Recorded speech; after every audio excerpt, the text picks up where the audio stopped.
I'm Dr. Stephen Jurd. I'm giving a series of 4 talks about addiction and the brain. I've developed these talks so the guests in the Sydney retreat can understand that there is actually some science behind the notion developed by William Duncan Silkworth back in 1938. The doctor's opinion at the start of the AA Big Book, he talked about how it's both a physical as well as a mental condition. And I think that was an idea that was a bit radical for a lot of people. It certainly was for Dr. Bob Smith, a doctor who was a second member of AA, the co-founder of AA. Dr. Silkworth told Bill W. to stress the physical component when he went to see him. Stress the physical so that he'd know it was a physical illness and there was no way he was going to change it.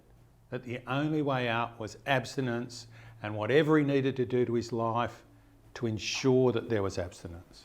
And so the first 3 talks that I've done about the reward pathway, about the genetics of addiction, and about the relevance of evolution to addiction in the brain, they all lead to a pretty dark picture.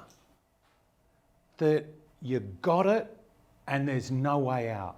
It's not going to change just because you want it to. No matter how much you want it to, it's not going to change. And so it's a pretty dark picture. The guests here at the Sydney retreat often identify that they are surrounded by the 4 horsemen of the alcoholic apocalypse. Terror, bewilderment, frustration, and despair. There's no way out. That's why there's a 4th talk. And the 4th talk is about recovery. When you practice these principles in all your affairs, when you develop different behaviours and you use those different behaviours for many, many years, you actually do become a new person. You do become a new you. How can that be? How can you go from the hopelessness of alcoholism to a new person? When I was a trainee psychiatrist back in the 80s, that's a while back. When I was a trainee psychiatrist, I would see people who had personality problems and drinking problems in the admission wards. And I'd go, ooh, they seem like, ooh, they're pretty hopeless. They're never going to get better. And everybody else agreed with me. All of the staff. They all thought, personality problems, it's over. Don't even think about it. But then I started to get some of my patients to go to AA. And some of them who were like those ones who are like, don't even go there, don't even think about it. The best thing you can do with those ones, keep them out of the ward. Do whatever you got to do. Keep them away from us. That was what they wanted. I started to see some of those people get well, get really well, get weller than well. And it's like, what's going on there? And so Dr. Silkworth was an observant scientist and he understood neurosis and he understood how some people compulsively trip themselves up. And he understood the way that they'd set their own landmines in their lives. But he also understood that a whole lot of alcoholics seem to blow their lives up without setting any of the individual landmines. It's just that everything was going along all right, and then they took a drink, and then the explosion started. And the decision to take that drink at that time didn't seem all that illogical or ridiculous. It was only one. It was only a few. They did contain it the first time, whatever. And then things blew up. He had that observation, and that led to him saying, it's an allergy. Something really weird is happening with these people. It's different. And so this doctor has an opinion this year. I'm bringing you my opinion, my clinical experience, my scientific readings, my scientific studies that I've done over many years to bring to what is it's happening to these people who seem so lost, who seem so bereft, who seem to be completely blowing their lives up. And then they get not just a little bit well, they say to you, oh, would you like me to help your other patients? And you don't have an immediate revulsion. You don't immediately think, Oh, thank you very much. I'll call you if you need to. You think, oh, yes, what's your number?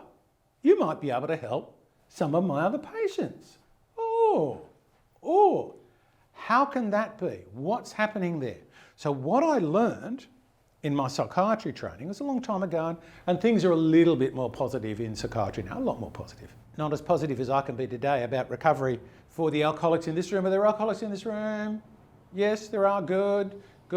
And so about your recovery, I can be a lot more positive because I can be clear.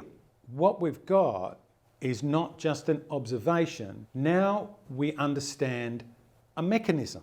When you think a thought, to think a thought, typically most of us think in words. So you start thinking in your frontal lobes here, and then it goes to where the words are, and then it goes back to the frontal lobes to say, yeah, that's the right word. Yeah, I'm thinking about that. What else do I think about it associated with another word, with other concepts, etc., etc. Yeah, and you've got a pathway, okay? And you develop a pathway, and it's a neural pathway, and it sort of gets set. Let's have a simple example. Taking the wrong turn on a Saturday. You've got to turn left to go to the shops on Saturday, you've got to go straight ahead to go to work, and you go straight ahead when you want to go to the shops. Anybody else done that? Yeah. Just about all of us have done that. Okay. And so when you overlearn things, you do them the same way. And that's because a lot of our behaviours are on the basis of old decisions that we've made. And the reward pathway and your genetics and the evolution of the brain influence those decisions. And so you have all these pathways that go, oh, okay, in this circumstances, I always, if you're an alcoholic, drink and. And in this situation, I drink and. But then you're in sobriety, and what's got to change? And I've got an example that some of the other baby boomers might relate to, because vinyl's back. Did you know vinyl's back? Yeah, vinyl's back. But back in the day, if the vinyl was scratched, what you could do skillfully, you could put your finger on the head of the needle and you could guide it through the scratch. And sometimes you could get the track back. Oh yeah, I had that skill back in the day. It's the same sort of thing, grinding out new pathways. That's what happens in recovery. So you're grinding out new neural pathways. Now, how can that be? Most people are locked into the view of the brain as being a hardwired black box, and you drink alcohol and you damage a few brain cells and you never get them back again. You develop a behaviour and it's stuck and it's never going to go away, and you have a stroke and you lose another part of the brain and it's gone forever. Most people think of the brain like that. Sorry, that's 20th century thinking. Now, in the 21st century, we have a concept called neuroplasticity.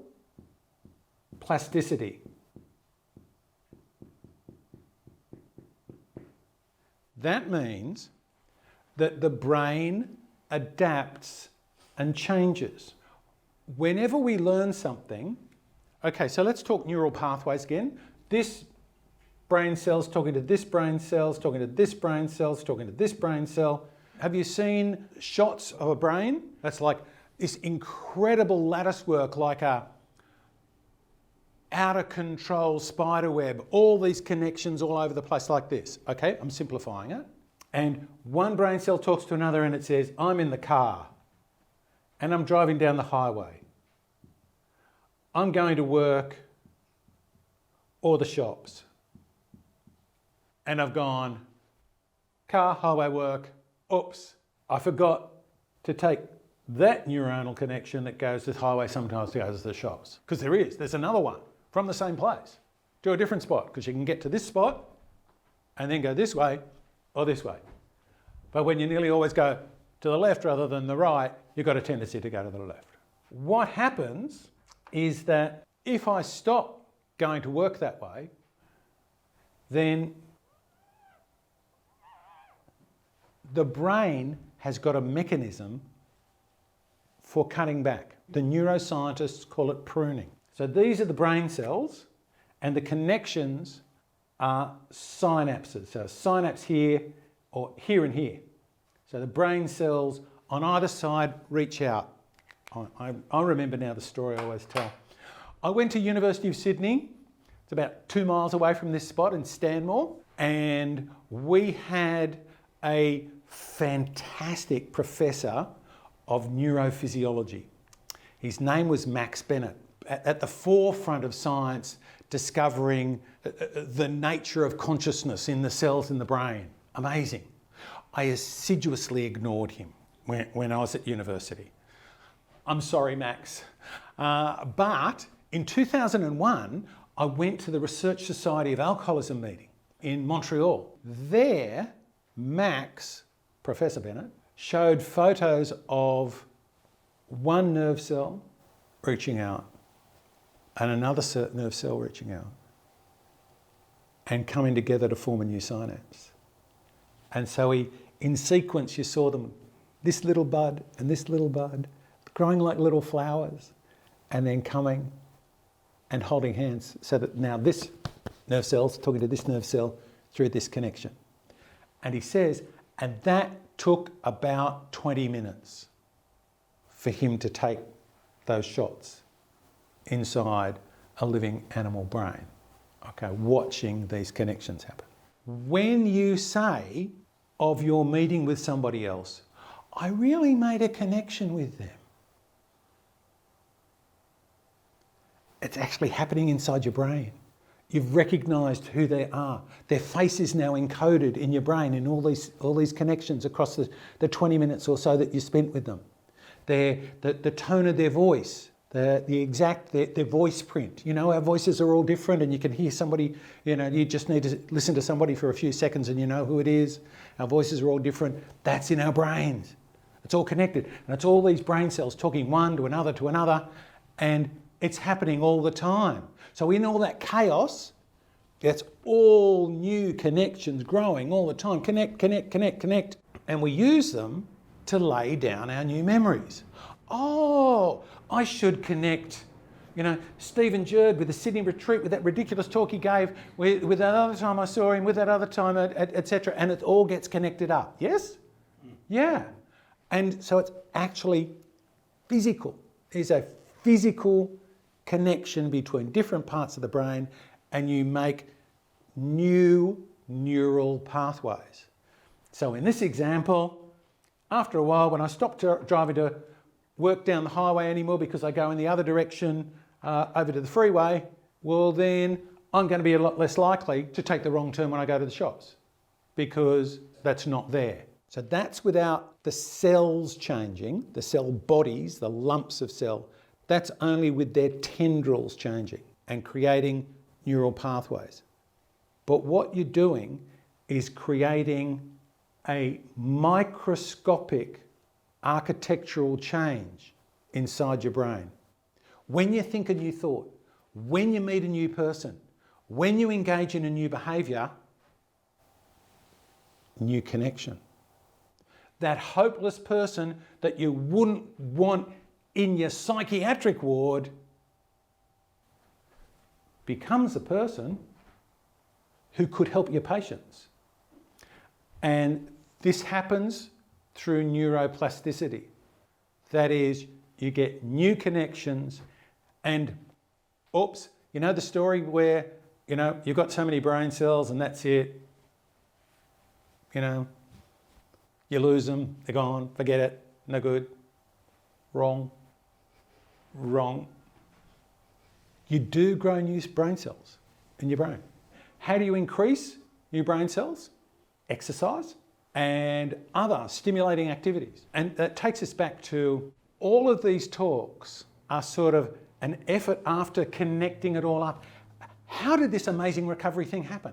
How did it happen that there's not, you know, just a little clutch of funny little sober people in the northeast of America, but there's millions of people in recovery all over the world.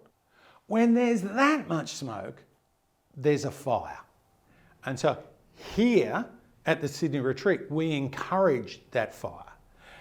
And we understand that Silkworth had something and that there really is a biological basis of addiction. But now we're beginning to understand that there's a biological basis of recovery and that brains really do change in their structure, in the microscopic structure.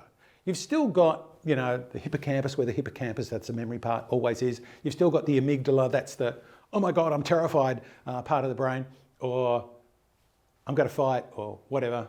And so you've got all those parts of the brain are the same, but the connections between other different parts of the brain are different.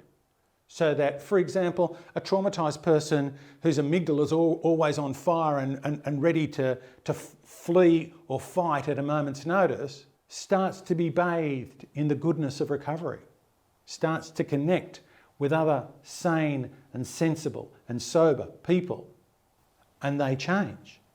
Now that is a miracle. I do believe so. But it has a biological basis. There are nuts and bolts to it. The nuts and bolts are the connections inside your brain talking to one another. And you have thousands upon thousands upon thousands of these connections, and they all talk to one another. I probably should harken back to an example that I made reference to in the genetics talk earlier in this series.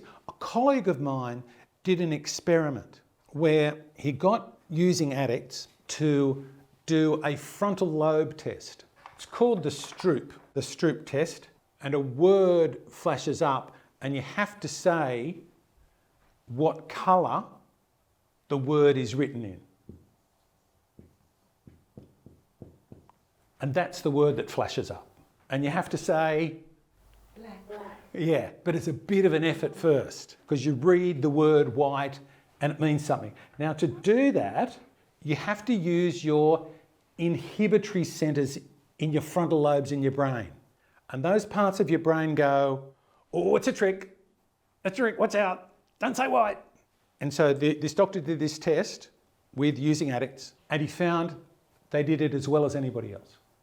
But at the same time as he did the test, he was taking pictures of their brain. And they didn't use their frontal lobes. They used other parts of their brain lit up. Their frontal lobes were full of, I presume, schemes and all the list of all the connections they can make to score and ways to get out of things and how to deal with with Centrelink and all the things that are life essential for a using addict. And so to do a tricky problem that's supposed to be for normal people and who naturally use their frontal lobes, they go, oh, it's too hard, it's too full. Let's use some other parts of my brain and still get it right. Amazing. So that's an example of the rewiring that happens in the sickness of addiction. But I'm talking about recovery, and so we all know that and we can see it. And in the rooms of AA and rooms of Al-Anon, people get well. People change by practicing these principles in all their affairs, a day at a time. And how is that changing? It's developing a new microscopic architecture within their brain. Whereas previously they had these three connections between these two neurons. Now they have those three connections. And in these ones, they think totally different things. And you develop different ways of doing things. And being sober stops being so hard. And being nice to people isn't such an effort. Sometimes it even feels good. And so that's what happens with recovery. Another very different colleague, a social psychologist from Glasgow no less, he did a study where he found that people who'd been in long-term recovery had significantly better lives than people who'd never had a drink or a drug problem. People who are in relatively early recovery were still in a bit of trouble and were below the WHO qual norms, World Health Organization quality of life scale. Okay, so they've got norm scores on the 4 scales. But for people who are in longer term recovery, they had clearly, highly, statistically, significantly better lives than the normals. And so again, that makes sense of the AA folklore. The wisdom of AA has known for years. The wisdom of recovery has always been there, that it's not the old life dusted off, it's a brand new life a day at a time that's available for you. You hear those sort of things at AA meetings. This is how it happens. One connection at a time, one day at a time, one neural pathway at a time. So that means that recovery is a biological fact that is encoded in the architecture of recovered brains. Thank you.